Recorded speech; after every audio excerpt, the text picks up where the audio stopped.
right, tomorrow's leaders, how are you? Hope your day is going great. Yeah, I know what you're thinking. You're saying, well, that's not the normal intro. Well, I actually did something that I don't normally do. I don't normally go back and listen to my prior episodes, and I actually did just recently, and I realized, it's kind of like I do the intro twice. You got that catchy music that's going, and, it's... I've been passionate about leadership, obsessed with what makes the best leaders so good. So I invite you to join me on this journey as we find out what the best leaders are doing. And then I open up my show and I say, welcome to Tomorrow's Leader. Today's episode of Tomorrow's Leader, where we dive deep on all things leader related to leading yourself and leading others. I kind of realized it's a little redundant, so I'm going to try a new thing and just jump right into it.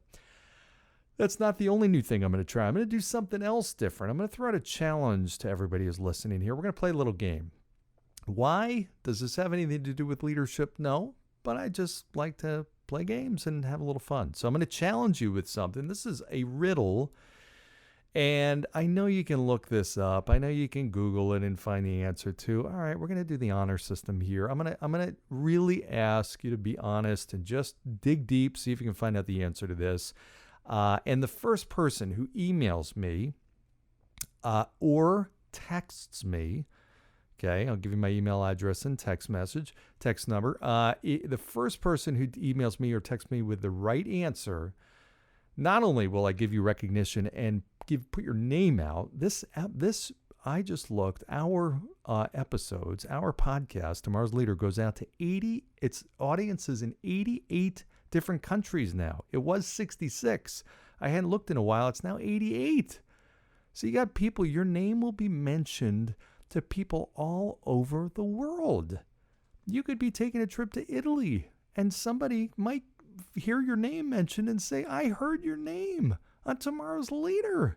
I can't believe it's you. You could actually be famous just for getting this riddle right. So I'm going to do two things. I'm going to mention your name on the next episode. I'm also going to tell the answer on the next episode, but I'm also going to send you a signed copy of my book, courtesy of me, no charge. You will get a copy of Tomorrow's Leader signed by the author himself, John Laurito, yes, with a little personalized note, okay, just because I love you and because you're playing along with me. So my email is, this is all in the show notes, you have all this stuff, john@lauritogroup.com. And I'm going to give you you can text me at my number, which is 860-573-7230. And that's been my cell phone forever. And when I become massively famous, it still will be, you will have my cell phone number, personal line directly to me. Okay, you ready? So you know the rules of the game. Here's the riddle that we're going to start off today's episode with. It is as follows. A man pulls up in front of a hotel, looks at the hotel, and immediately knows he is bankrupt. How? Why? Okay, that's it. Man pulls up in front of a hotel, looks at the hotel, realizes immediately he has now gone bankrupt. What's the answer? Why? How? How can that be? If you know the answer, email me, text me, first person. Again, I will announce it. I will announce your name and send you a book. It'll be on its way, and you'll be on your way to being famous. Okay, let's talk about today's episode. So, today's episode is about simplifying and the beauty of simplification. And I'm going to start with a story. You've heard me talk a lot about Steve Jobs, one of my favorite leaders, and he was masterful at the art of simplification. And one of the things that's interesting, when he was hired, you may know he was let go, fired from Apple. He was brought back, I think it was 1987. When he came back to Apple, he was inundated with, and he was brought in as a CEO, he was inundated with all these product reviews, meaning every engineer, every product designer, software designer, everybody had their product that they wanted to go through. They had hundreds and hundreds of products that they were working on or different stages of development. And he got so fed up after a few weeks, and he was just like, enough. And what he did was he drew on a whiteboard 4 boxes. And in the upper left box, on the top of those boxes, he wrote consumer. And on the top right, he wrote professional. Okay, consumer and professional. And on the left-hand columns, he wrote next to those boxes, he wrote desktop and mobile. So meaning that, and he said, all I want is I want one product in each of these 4 boxes. That's it. That's all I want to focus on. Okay, one in desktop consumer, desktop professional, one in mobile consumer, and one in mobile professional. That's it. That's all I want. And ultimately, what made Apple so successful is you could put all their products on one table. They were brilliant at the art of simplification. Yeah, granted, they different levels of each of those products, but that's what it came down to. So he sifted through all the BS. They were focused on way too many things. Every single year, he would bring his top 100 people in Apple, all across different divisions. I mean, literally, he would rank them top 100 people. He would bring to an off-site retreat. And the last day of this retreat, what he would do is he would pose a question to the 100 people there. Again, the brilliant, most smartest, most capable people at Apple. And he would say, okay, what are the next 10 things we need to be doing? What are the next 10 things we need to be focusing on? And people would literally, they'd compete to get their idea on the board. And Steve would some of them he'd laugh off, some of them he'd, snuff off. Others he'd put up on the board, then he'd erase them. It was constantly like, writing, not writing. He'd challenge people. By the end of this couple hours or half day, whatever it was, he would have a list of 10 items on the board that were narrowed down to 10. People were proud to see their item up there. And then what he would do is he would cross out the bottom 7, and he'd say, we can only work on 3. These are great. These 10 ideas are fantastic. But there are going to be 7 of them we choose not to focus on, even though they're great. And the reason being is because we can only focus on 3. Think about that. The beauty and the intelligence of that decision, which is really tough, right? When you have, now maybe there were 1,000, maybe there were 100, 200 ideas, 1,000 ideas thrown out that day. 10 of them made the board, which were great ideas. Yet he deliberately chose to not take action on 7 great ideas. And what he understood was what many leaders don't understand, that there's a cost when you try to take on too much. Even though, and business leaders, we all do this all the time. Small business owners, just individuals. I don't care if you're running a business or not. You're running your life. You're running the most important business that's out there, your life. And we tend to have so much stuff that we're focusing on, so much stuff that we're thinking about, so many things, habits we're trying to develop or break, so many things we're trying to change, so many things we're trying to start, so many things we're trying to stop, whatever it is. There's so many things. And then as we're working on those things, we've got other things that come into our vision, and we start to try to take those on. We don't realize that, hey, you know what? I don't have the capacity. We don't think through that. We just say, hey, I can handle everything sometimes. The bottom line is what happens here is you get this feeling of being just overwhelmed. And you know what happens? It's not that you do those 3 things exceptionally well and you do the other 7 things so-so.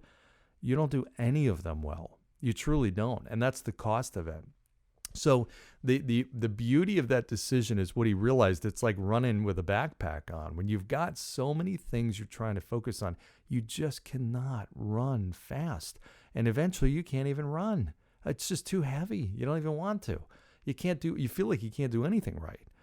You start one thing and then all of a sudden something pops in your mind. You're like, wait a sec, we're doing this too. There's just too many. There's only so many things you can really focus on at once. So what I challenge you to think about as a leader of your own life, of your business, of the team, of the organization, whatever it is do you have too many things going on right now? Do you have too many things you're trying to do? And you have to be great at being ultra-selective. You have to be great at being able to say no. You have to. And it's not a matter of being able to just, not give an answer. If you don't say no, then you're leaving the room for that to still occupy space in your brain. And if you're just not focused on it as enough, well, okay, I'm going to focus on these. I'm going to focus on these 3 things. And when they're done, I'll focus on the other 7. You can't do that. It's still on your plate. It's still occupying space mentally. It's still popping into your mind. It's still creating stress and anxiety. It's still eating up brain power. All this stuff, it's taking other people's time. You have to be ultra deliberate about this. Okay, now Stephen Covey wrote a great, amazing book, 7 Habits of Highly Effective People. And in it, there's 2 very, very important habits in there. One is, there's many of them, but one is begin with the end in mind. First things first. Begin with the end in mind is one of them, but first things first. And he talks about time management, which is the 4 quadrants. And he talks about, this was something, I think it was called the Eisenhower box or something, because everybody was really fascinated how Eisenhower always got so much stuff done. They're like, how do you do it? He said, listen, I just label things 4 different ways. It's either not important and not urgent. It's not important, but it's urgent. And then it's important and urgent, or important and not urgent. So if you're not familiar with that and you haven't heard it, or even if you have, write those down. Not important, not urgent. Not important, urgent. Important, not urgent. And important, urgent. So think about that. Most people spend their time doing things that are urgent, and regardless whether they're important or not. There's so many things that occupy our days that are urgent, but just not that important. When you're really thinking of what you're trying to accomplish in your mission, they're really not things that are contributing to your success. They're not crucial to your success. They're not critical to achieving that goal. Really think about that and write down and challenge yourself. Look at your schedule for the last day and ask yourself, how many things in that day would I label as being important, really, truly important for me reaching, or our organization reaching, our goals? Okay, and then how much time? What they found is that I just did an interview with somebody who's really great. I think it's coming out next week, Vikram Raya, rather. So you'll hear him talk about this as well. They did a study that said something like they interviewed and observed high-level executives, and what they found is that the average executive, I think it was 2 hours a day, was really truly busy, was 2 or 3 hours a day, even though they might be, quote, working for 10 hours a day, 8 hours, 10 hours, 12 hours a day. There was really only 2 or 3 hours of really important work. What I find is the most successful leaders, they're really not running around like ragged. They actually have a lot of time. They have a lot of white space in their calendar. They have a lot of buffer time because they're so selective of the things that they choose to do. You've heard me talk about, and I got this from the book Essentialism, Dave or Dan McKeon, great book. And that's, if it's not a hell yes, then it's a no.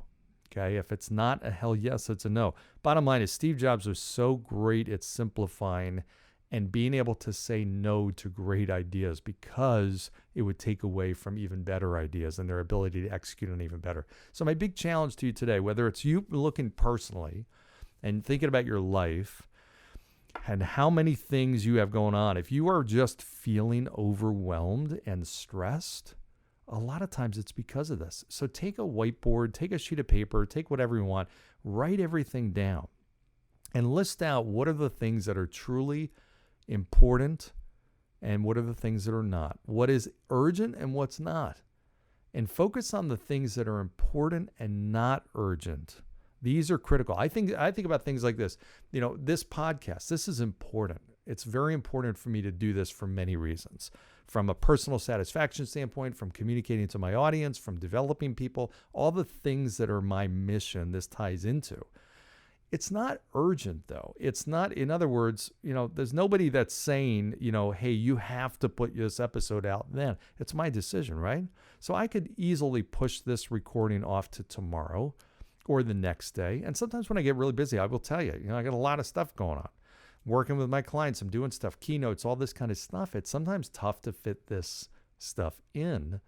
And this in as much as it's important. And when it's not urgent, sometimes it can get pushed off.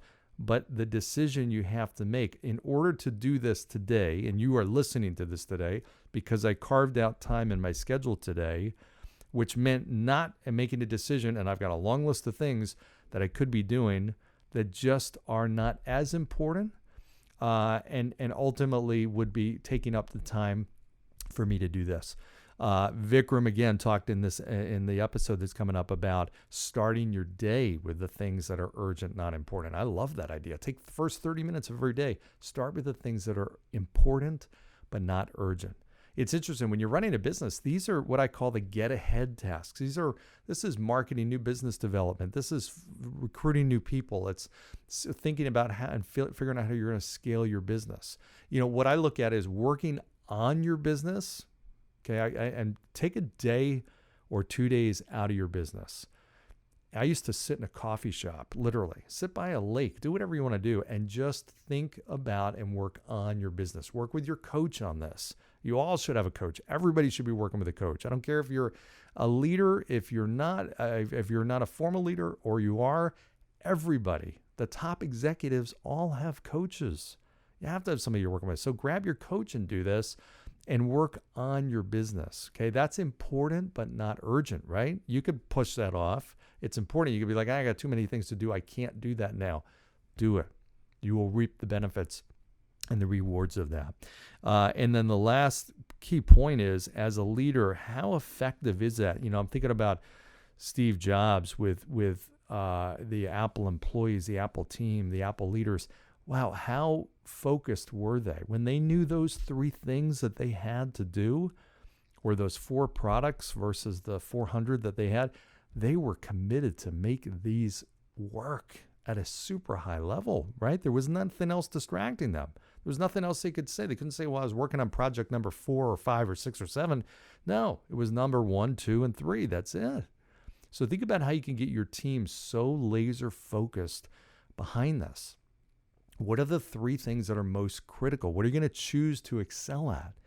If you're coaching a baseball team, what are the 3 things you are going to excel at? Think about that. Challenge yourself. You can't do everything.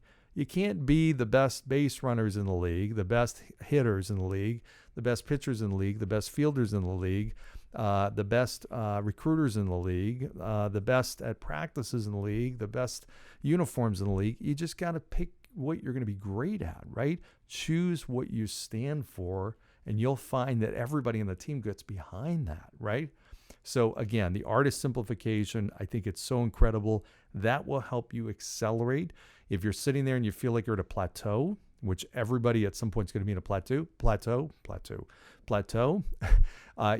this is a way that you can crash through that. Part of it is you just got too much stuff on your plate. Okay. Again, you've got to say no. There's so much more. I know I can make this like an hour-long podcast because there's so much more that I have to say on it. So maybe I'll break this up into a few different topics. But that is key. Just realize the importance of simplification. Let me know your thoughts on this. Okay, I'm interested to get your take on it. And what are the challenges? Give me some examples of things that you have a tough time saying no to. Give me some scenarios, and I'll mention you on the next podcast. I'll bring it up as an example. Hey, so-and-so said this. Great question. Here's the deal, and here's what, here's how I'd handle this. So just let me know. Reach out to me. You got my info. All right. Hope this was helpful. As always, like, share, subscribe, all that kind of good stuff. Push this out to people that you know that you think this can be valuable to. Please. It means a lot to them, means a lot to me. Let me know when you've done that too. And go down below, give a 5-star review. That itself pushes this out to a larger audience. All right. Thanks for your time. Hope you have a great one. Talk to you soon. Bye.